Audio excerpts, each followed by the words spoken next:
The moment Cynthia stood up in the middle of the church and pointed straight at me, I knew something awful was coming. Her voice cut through the quiet like a knife. "That's the woman who begged my husband to take her back." Every head turned. The air shifted. People stared at me like I was some pathetic character in a drama they hadn't been warned about. I felt my throat tighten, my chest burn. I wanted to vanish.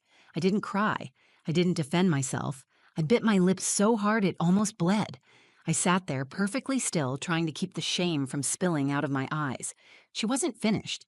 Cynthia let out a sharp laugh and added, "I almost feel sorry for her." I looked down at my hands. My fingers were trembling. I had only come for my son, for Ezra. It was his special day. I had no idea his father's new wife would try to destroy me in front of everyone. But before I could stand up and walk out, Ezra let go of my hand. He stood up, walked calmly to the front of the church, and asked the pastor for the microphone. I barely had time to react. He turned toward the crowd, holding that mic like it weighed nothing, and said, "There's something you all deserve to know about my mom." The entire room froze. No one said a word. Even Cynthia went silent. And in that moment, as my 12-year-old son faced a room full of adults, I knew something was about to change. I hadn't stepped inside that church in almost 3 years. Everything looked exactly the same. The faded red carpet, the dusty wooden pews, the cross behind the pulpit catching the sunlight just right. But it felt different. Not because the building had changed, but because I had. My name is Amara Whitlow. I'm 34, a mother of one, and officially divorced for 1 year and 7 months. I never planned on being a single parent. I never imagined I'd be sitting alone in the same church where I once stood in a white dress, smiling at a man I thought would love me forever. When my mother, Gloria, told me there was going to be a special youth service at the church and that Ezra was invited to be part of the dedication, I hesitated. I knew who else would be there. Darren, my ex-husband, and her, Cynthia, the new wife, the one he married less than 6 months after our divorce was finalized. "Ezra wants you there," my mother said, brushing her hand over my shoulder as we stood in my kitchen that Tuesday night. "You don't have to stay long. Just come for him." I agreed, because I couldn't bear to let him look into the crowd and not see me. That Sunday morning, I wore a soft blue dress I found on sale and tied my braids back into a neat bun. I practiced my smile in the mirror, but nothing could hide the nerves in my eyes.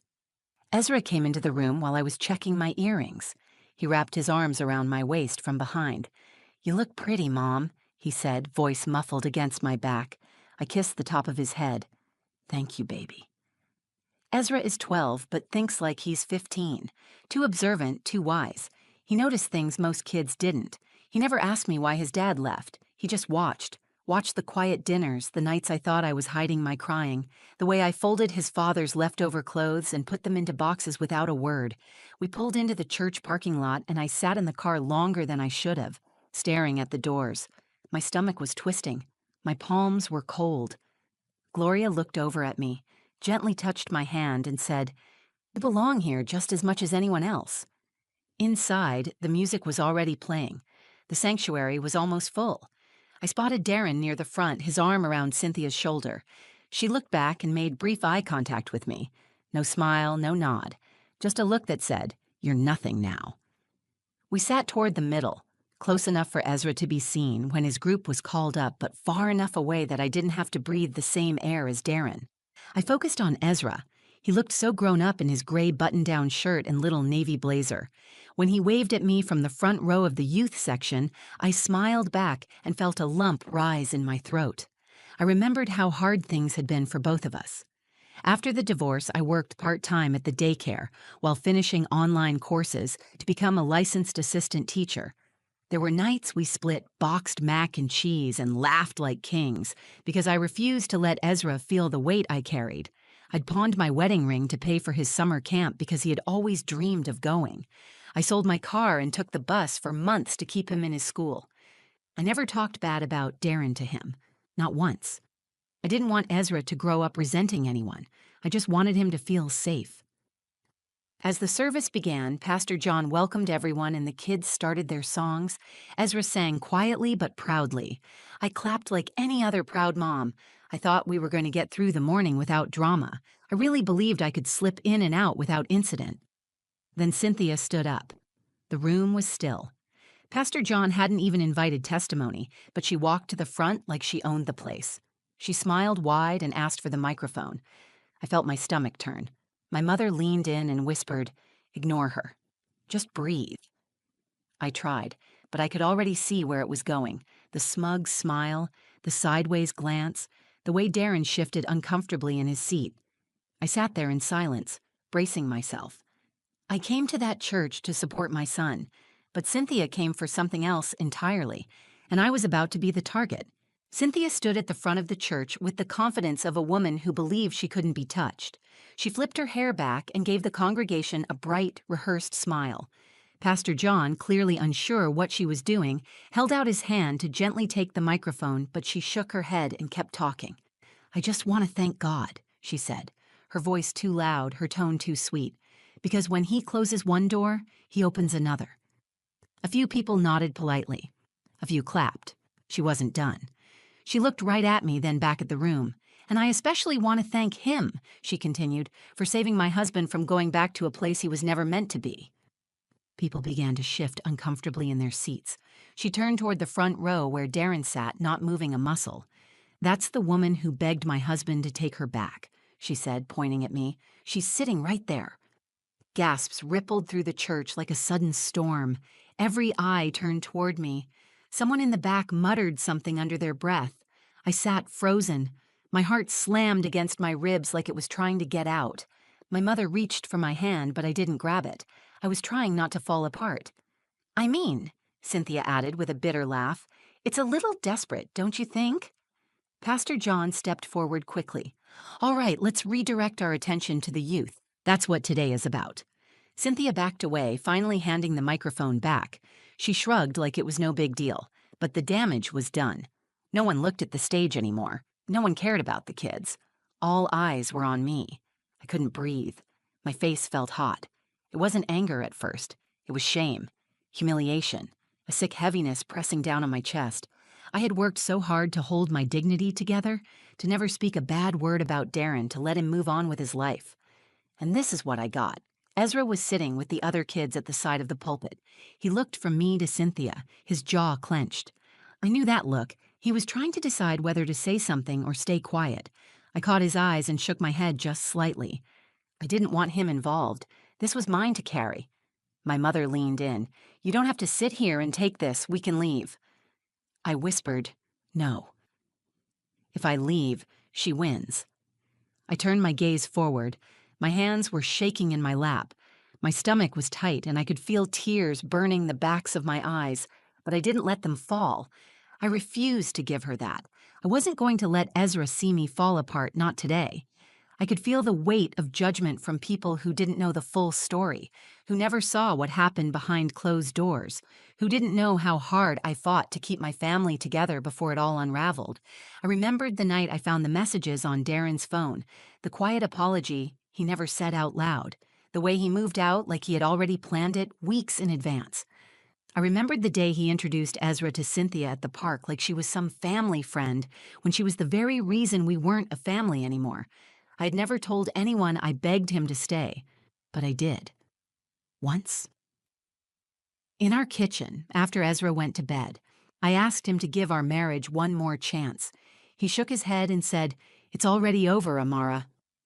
Now here she was, turning that one moment of vulnerability into a weapon, dragging it into the light in front of my child, my church, my neighbors. I sat still. I didn't cry, I didn't run. But inside something snapped. Not in a violent, vengeful way. It was something quieter, more final. I realized in that moment that Cynthia didn't just want Darren. She wanted to erase me, to humiliate me so deeply that I would never lift my head again. I refused to give her that victory. I looked at Ezra again. He was watching everything. His eyes were darker now, not with confusion, but with purpose. Before I could say a word, he stood up. He walked down the steps from the youth section without looking back at me, moving slowly, but with a quiet kind of power. He walked straight up to Pastor John and said something too softly for me to hear. Pastor John looked surprised, then bent the microphone down and handed it to him. The room, still buzzing from Cynthia's outburst, grew suddenly still. Ezra took the microphone in both hands. He turned toward the crowd, cleared his throat, and said, "There's something you all deserve to know about my mom." Ezra stood at the front of the church with the microphone in his hands. His shoulders were squared, his chin lifted, and his voice steady in a way that didn't match his 12 years. He wasn't just standing up for me. He was reclaiming the moment that Cynthia had tried to turn into my public humiliation. The sanctuary, which had been buzzing with whispers just moments ago, had gone completely still. "There's something you all deserve to know about my mom," Ezra said. I held my breath. My hands were clutched together in my lap. My mother was frozen beside me, her eyes wide with both fear and pride. I wasn't sure what Ezra would say, but I knew one thing. He wasn't going to let them keep tearing me apart. He looked out at the crowd, scanning the faces of people who had known us since he was born. "She didn't come here to cause problems," he said. "She came because I asked her to. I wanted my mom to be here today." His voice wasn't loud, but it was clear and strong, and it carried through every corner of that sanctuary. You all heard what someone said about her, about how she begged my dad to come back, but none of you were there. I was. I saw everything. Some people leaned forward in their seats. Darren shifted in his chair but didn't move to stop him. Cynthia's smile had disappeared. She stared straight ahead, arms crossed tight across her chest. Ezra continued, "My mom didn't scream. She didn't fight. She didn't try to keep my dad from being happy. She just cried when she thought I was asleep. Then she'd wake up the next morning and make me pancakes, like nothing happened. She always put me first." His eyes flicked toward Darren, then back to the crowd. "She sold her wedding ring so I could go to summer camp. She took 2 jobs when the car broke down so I didn't have to switch schools. And when I asked her once if my dad was a bad person, she told me no. She said he was just figuring things out. She never talked bad about him, not once." My throat tightened. I could feel tears finally breaking through, not from pain, but from something else, from love, from being seen. "She's not perfect," Ezra said, "but she's the strongest person I know." There was a long pause. Then he looked over at me. "I just wanted you to know that before you judge her." He handed the microphone back to Pastor John and stepped down from the platform. People were stunned. The silence wasn't awkward anymore. It was reverent. It was the sound of truth settling into the room. Pastor John cleared his throat. "Thank you, Ezra. That was a powerful testimony." Ezra walked back down the aisle toward me. I stood up to meet him halfway. As soon as I wrapped my arms around him, the tears came freely. He buried his face in my chest and hugged me tightly. Someone clapped, then another. Slowly, the church began to respond, not with thunderous applause, but with something softer. Gentle, honest appreciation. It wasn't about me being right or Cynthia being wrong. It was about a boy who had spoken the truth when no one else was willing to. As we sat back down, I felt a shift in the room. The eyes that had stared at me with judgment earlier now held something different. Compassion, respect, maybe even regret. Cynthia didn't say another word for the rest of the service. She didn't stand up again. She didn't look in my direction. Darren didn't either. But I could see the way he looked at Ezra now, not just as his son, but as someone who had just become more of a man than he'd ever been. After the service, Pastor John came over to us. He placed a hand on Ezra's shoulder and said, "God gave you a voice for a reason. Don't ever be afraid to use it." Ezra nodded, and I thanked him quietly. We walked out of that church not with our heads down, but with our hearts lifted. Ezra had done something I never could have asked him to do. He had taken my pain and turned it into power, not through anger or revenge, but with honesty. And in that moment, I realized something important. I had spent so much time trying to protect him from the truth, to shield him from the damage. But maybe what he needed wasn't protection. Maybe what he needed was the chance to stand in it, speak through it, and show the world who we really were. And he did it with more grace than most adults ever could. We walked back to our seats and sat down quietly, but the atmosphere in the room had changed. People no longer looked at me with suspicion. The whispers had stopped. Ezra's words were still hanging in the air, thick and heavy with truth. Pastor John tried to return to the service. He moved forward with the final portion of the youth dedication, but the energy was different. No one was really focused on the kids anymore, and even they seemed distracted. The story that had just unfolded pulled everyone's attention away from the program and towards something deeper. Darren stood up slowly during the closing prayer. For a second, I thought he was leaving, but he didn't head for the aisle. He walked up to the pulpit. Pastor John looked confused but gave him a nod. Darren reached for the microphone. My pulse picked up again. My mother tensed beside me. Ezra leaned forward, watching his father closely. Darren cleared his throat. His voice was quiet but clear. I wasn't planning to say anything today, but after hearing what my son just said, I think I need to. The church was silent again, but not in anticipation. This time, it felt like the silence of accountability, the kind that demands something real. I made a lot of mistakes in my marriage, Darren said, more than most people know, and I never took the time to acknowledge what Amara went through when our relationship ended. I kept my eyes forward. I didn't want to meet his gaze. I wasn't sure if I believed he was being honest or just embarrassed, but I let him speak. She did ask me to try again once, he continued, and I said no.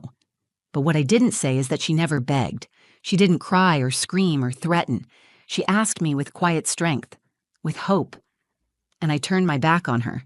He glanced over at me then, and I finally looked up.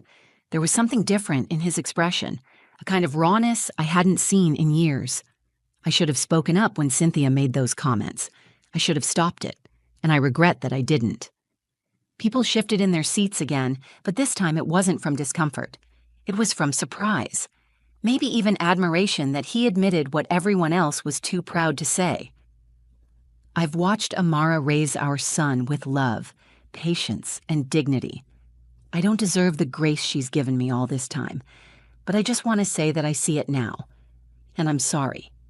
He handed the microphone back to Pastor John and walked back to his seat beside Cynthia. She didn't take his hand. She sat with her arms crossed, her jaw tight, staring ahead like she had just been hit with something she never saw coming. She didn't look at me. She didn't look at Darren. She didn't say a word. I didn't feel vindicated. I didn't feel triumphant. I just felt still, at peace, in a way I hadn't felt since before my marriage began to unravel. For the first time, I saw the full picture from the outside, who I had been, what I had endured, and who I had become. The closing prayer was short.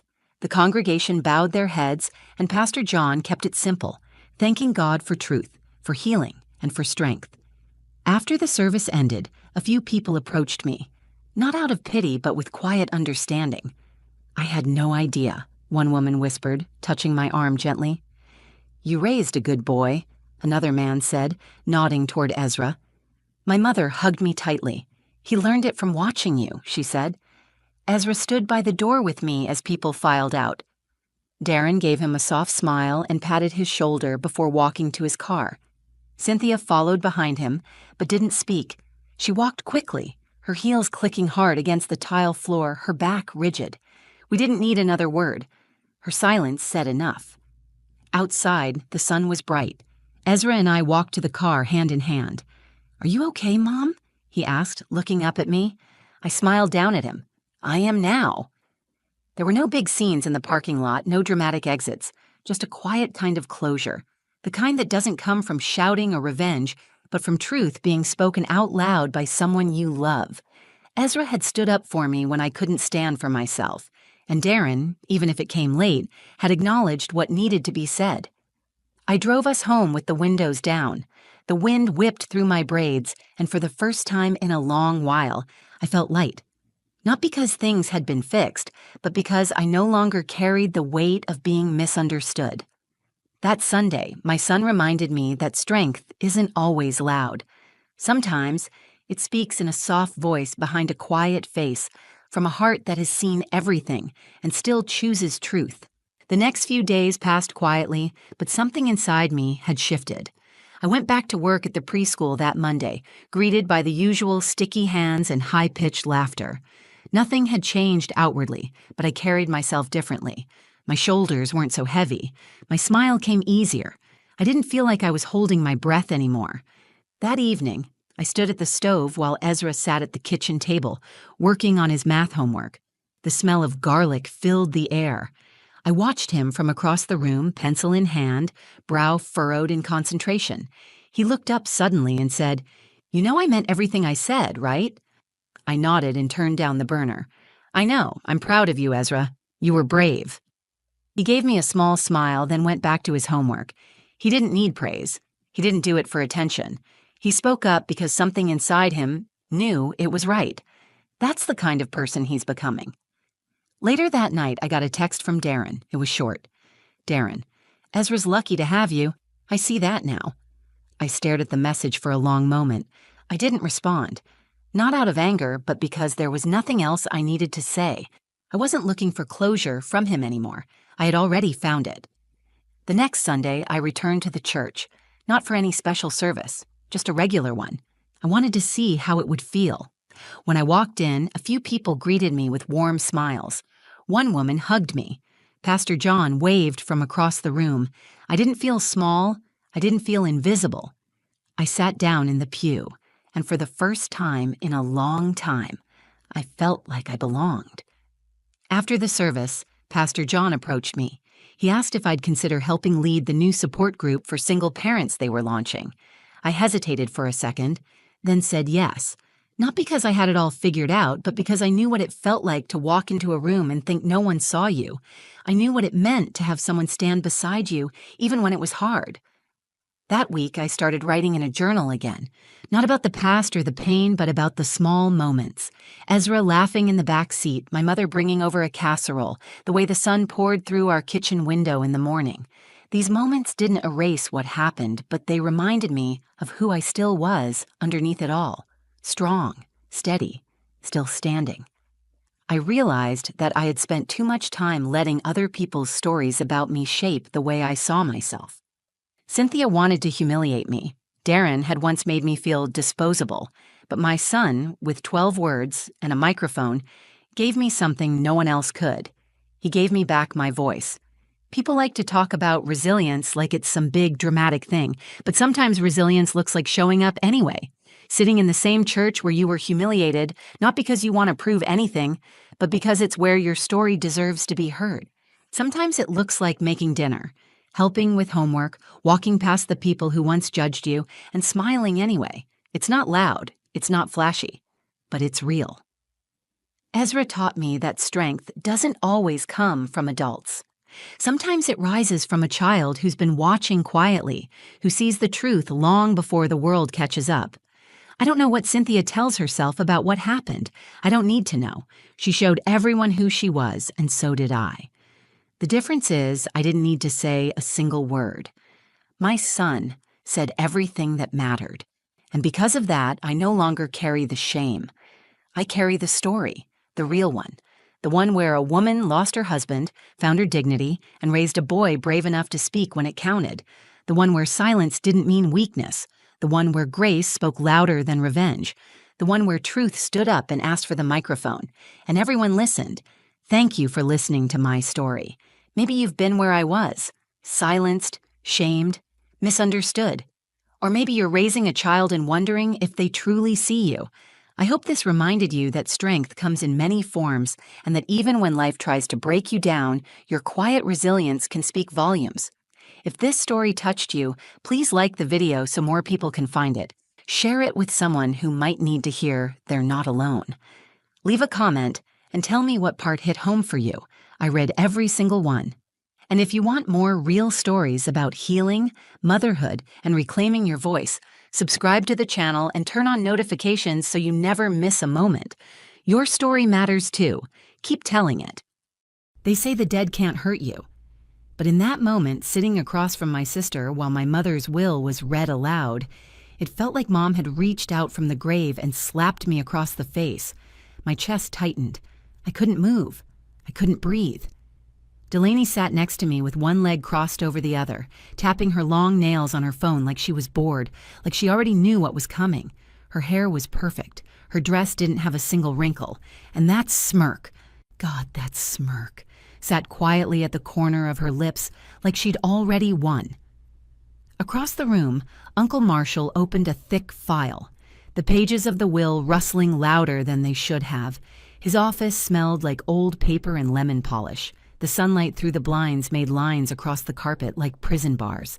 My palms were damp as I pressed them into my lap, trying to anchor myself, trying not to hope. But I had hoped. Deep down, I really believed Mom would have left something meaningful for me. Not the house, maybe, not both cars, but her engagement ring. The one she promised me when I was 16, when we sat in her garden talking about weddings and first loves. Uncle Marshall cleared his throat. Per the last will and testament of Evelyn Lane. My pulse quickened. My stomach turned cold. To my daughter, Delaney Reed, I leave the family home, both vehicles, and all personal heirlooms, including my engagement ring. The room went silent. I froze. It was like the words didn't make sense at first, like they were in another language. Then they hit, one by one, and with each word, something inside me cracked. I turned to look at Delaney. She didn't look surprised. Her eyes didn't even flicker. That smug little smile just deepened. I felt a knot rising in my throat. My nails dug into my palm until the skin stung. Uncle Marshall continued, "To my daughter, Harper Lane, I leave a monetary gift in the amount of..." That was all I heard. I couldn't focus on the number. It didn't matter. Nothing did in that moment. The walls were closing in around me. My mother was gone, and now she'd left me with nothing. No words, no heirloom, no goodbye. Delaney slowly stood, gathering the documents with the grace of someone who thought the world owed her everything. She stepped close, too close, and leaned in, her voice as smooth and sharp as glass. "She always said you weren't responsible enough, Harper. Guess she meant it."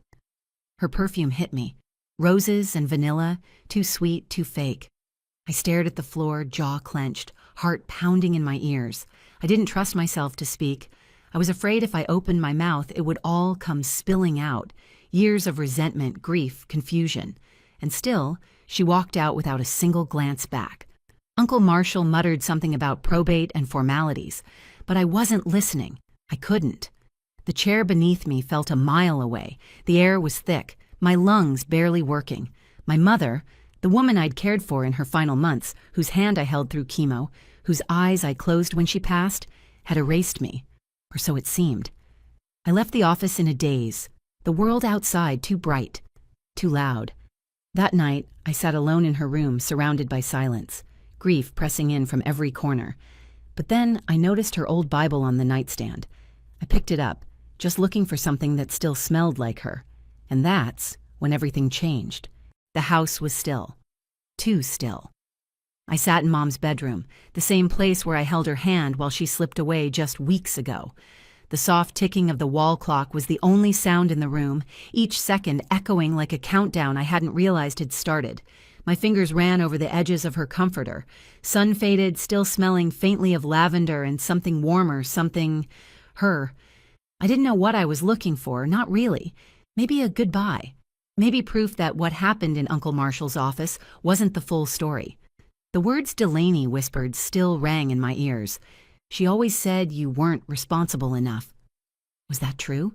Had Mom said that to her? Did she mean it? My throat tightened.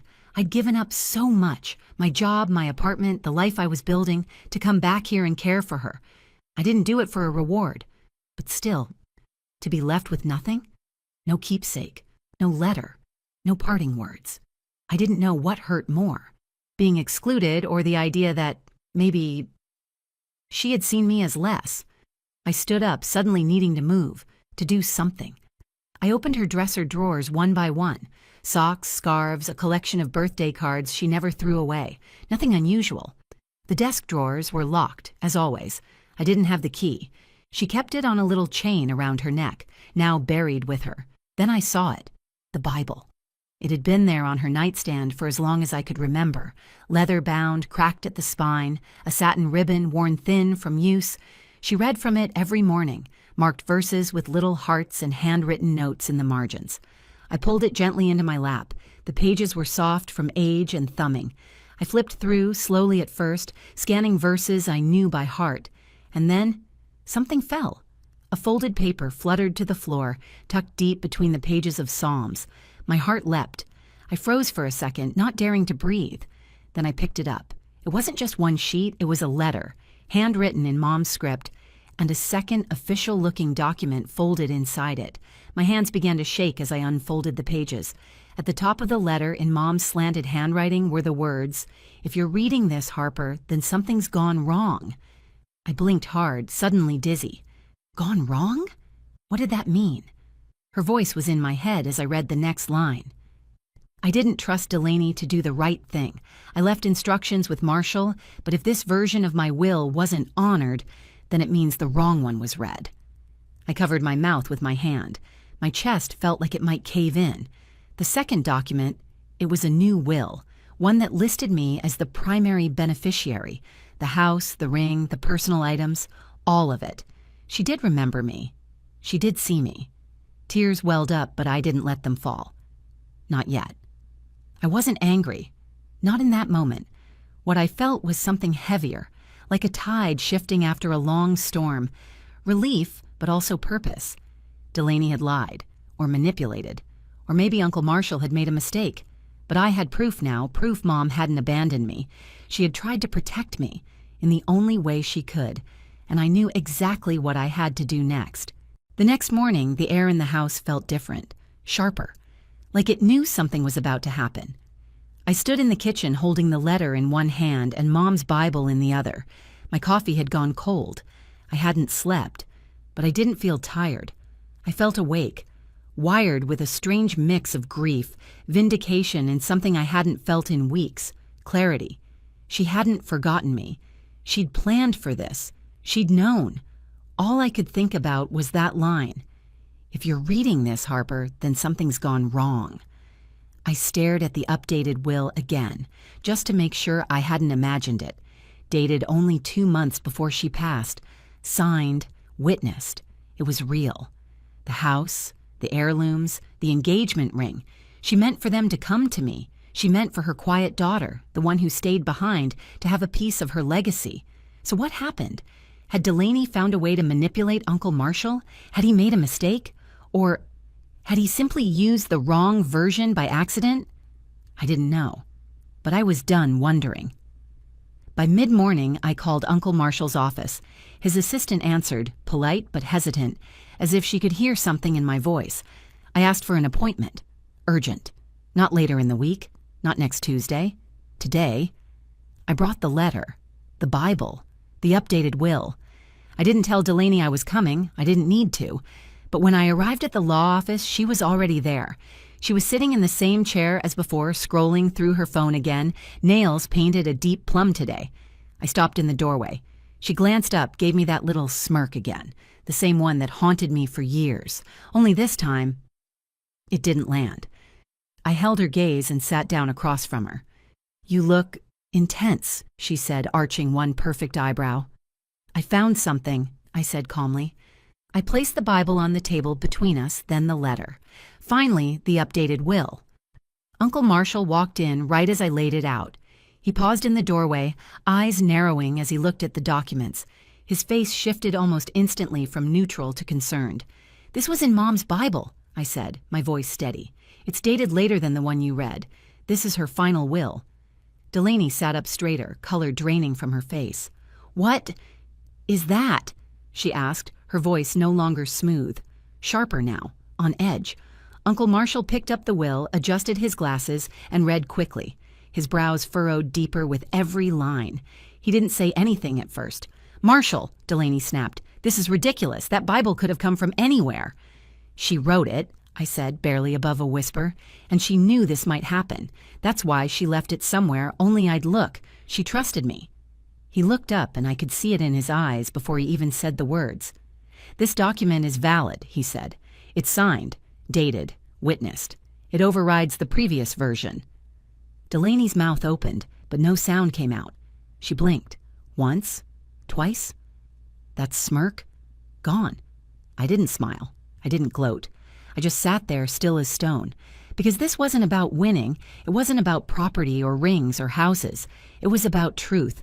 About finally being seen, heard, loved, even after she was gone. Delaney stood abruptly, her chair scraping the floor behind her.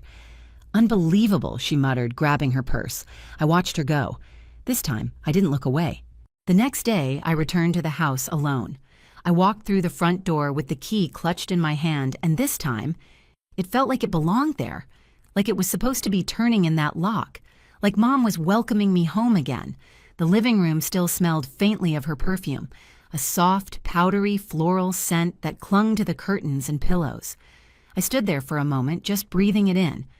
My heartbeat had finally begun to slow, but I still felt that ache in my chest, an ache that had lived there since the funeral, like a bruise that wouldn't heal.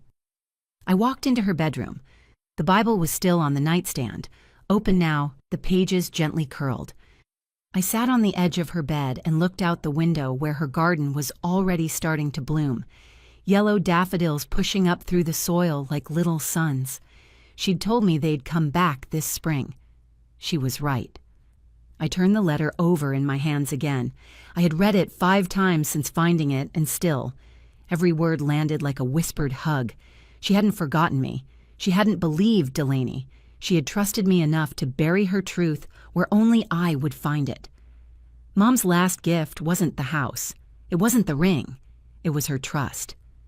Still, one thing remained unresolved: the engagement ring. I hadn't seen it since the will reading. Delaney had taken it that day, slipped it onto her finger as casually as if it were a cocktail ring. I thought about letting it go. I really did. But something inside me refused, so I texted her. "Me. I need the ring. It wasn't yours." She replied 3 minutes later. "Delaney, you've got everything else." What do you need that for? It wasn't about need. It was about meaning. It wasn't just jewelry. It was the only part of my mother that had touched both her hand and her heart. I remembered the way she'd twist it absent-mindedly when she was thinking, the way she held it after my father left, the way she promised, years ago, "One day, Harper, I want this to be yours." I told Delaney exactly that. She didn't reply right away, and honestly, I didn't expect her to. But the next evening, when I stepped outside to water the garden, I found a small black box sitting on the porch. No note, no knock, just the box. Inside was the ring. My breath caught. It was even smaller than I remembered. Delicate, simple, with a single sapphire in the center instead of a diamond. Mom had always said diamonds were too cold. I held it in my hand and it felt warm. Not because of the sun or the air, but because I knew, without any doubt now, that she meant it for me. I slipped it onto my finger. It fit. Perfectly. And in that moment, something in me let go. Not the grief. I knew that would linger for a long time. But the need to prove myself. The ache of being overlooked. The bitterness that had started to grow after the funeral. All of it. Faded. I stood there in the fading light, barefoot in the grass, the garden blooming around me, the ring gleaming softly on my hand. She hadn't left me behind. She'd just left the truth in a place only I would think to look. A week later, the house felt different. It wasn't just mine now, it felt like ours, me and Mom. Her presence lingered not in things, but in the space itself, in the soft creak of the hallway floorboards, in the warmth of morning light streaming through the kitchen window, in the quiet hum of the garden outside. I'd found her again, not in the inheritance, not even in the ring, but in the way she still filled this place without being here. I sat on the porch one morning with her Bible in my lap, a cup of coffee cradled between my palms, the same mug she used to use, the one with the faded sunflower and chipped handle. I never thought something so simple could feel so sacred. I flipped through the pages, watching her underlines, the tiny hearts she'd drawn beside certain verses, and the little notes scribbled in the margins. She had written a lot more than I ever realized. Some entries were dated, some weren't. One, just weeks before she died, stopped me cold. "Harper sees the world differently, quieter, deeper. I hope she knows I see her." My throat tightened. That one sentence undid me. All this time I thought I was invisible, unchosen, passed over. But the truth was, she did see me. She just never said it out loud in the ways I expected. Delaney hadn't spoken to me since she left the ring. I wasn't sure if she was embarrassed or angry or just done. And maybe that was okay. Maybe we'd talk again someday, or maybe not. But for the first time in a long time, I wasn't carrying that weight. I wasn't trying to fix something that never really worked. I'd spent so much of my life being the quiet one, the steady one, thinking that meant I had to keep everything together. Now I was finally letting go. I spent the rest of the morning planting fresh blooms in Mom's garden, marigolds, bluebells, and those little white alyssums she used to call snow kisses. My hands were dirty, my hair pulled back, sweat prickling at the back of my neck, and I felt good. Not happy. Not yet, but rooted. Real. Present. Later that evening, I took the ring off and placed it inside a small glass box on my dresser, next to the letter and a photo of me and Mom from when I was a kid. We're both laughing, ice cream smeared on our faces, the sun in her hair like a crown. She looked alive in that picture, more alive than I remembered seeing her in years. That's the version I wanted to keep, not the one from the hospital bed, not the version clouded by what Delaney said or what the first will claimed, the one who laughed, who trusted me, who underlined verses and left breadcrumbs of love between the pages of her Bible, just waiting for me to find them. I know now that not all legacies are written in legal ink. Some are handwritten, quiet, hidden where only the right eyes will look, and I found mine. If you've ever felt overlooked, by family, by someone you gave your heart to, know this. Sometimes love doesn't show itself the way you expect, but that doesn't mean it wasn't there. Sometimes the ones who loved us most trusted us to find the truth, and when we do, everything changes. It's been 3 months since I found the letter. 3 months since I stood in that lawyer's office with my hands trembling and my voice steady for the first time. Since Delaney left without saying a word. Since I came home, placed the ring in that little glass box, and finally breathed like I hadn't in a year. Life didn't magically fix itself after that.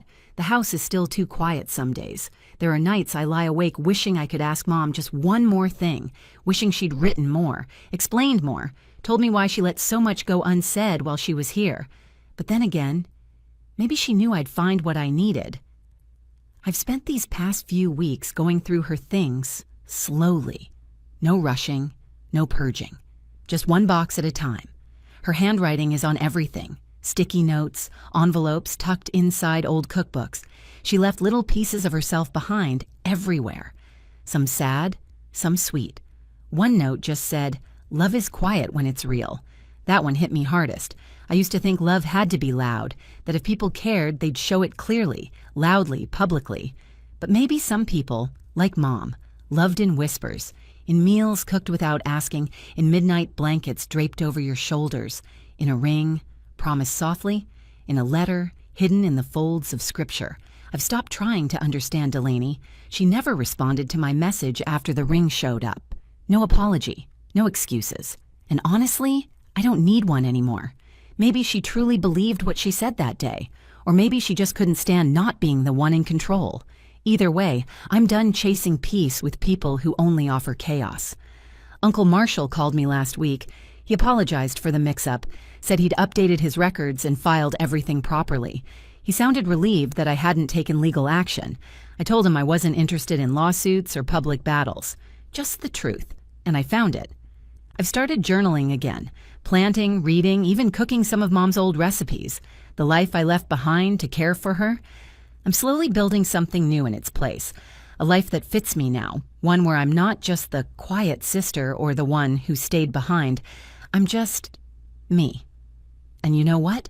That's enough. If you're still watching this, maybe you know what it's like to be overlooked. Maybe someone you loved left you with more questions than answers. Or maybe you've been made to feel like you weren't enough, not smart enough, not loud enough, not important enough. Let me say this to you, from someone who's lived in that shadow. You are not invisible. And just because someone couldn't love you the way you needed, doesn't mean you weren't worthy of love. Sometimes, the people who saw us the clearest were just too broken, or scared, or sick to show it out loud. But the love was there. And if you look hard enough, you might find it in the quiet places, between the pages of a Bible, tucked in the corner of a garden, or maybe in the parts of yourself you forgot were beautiful.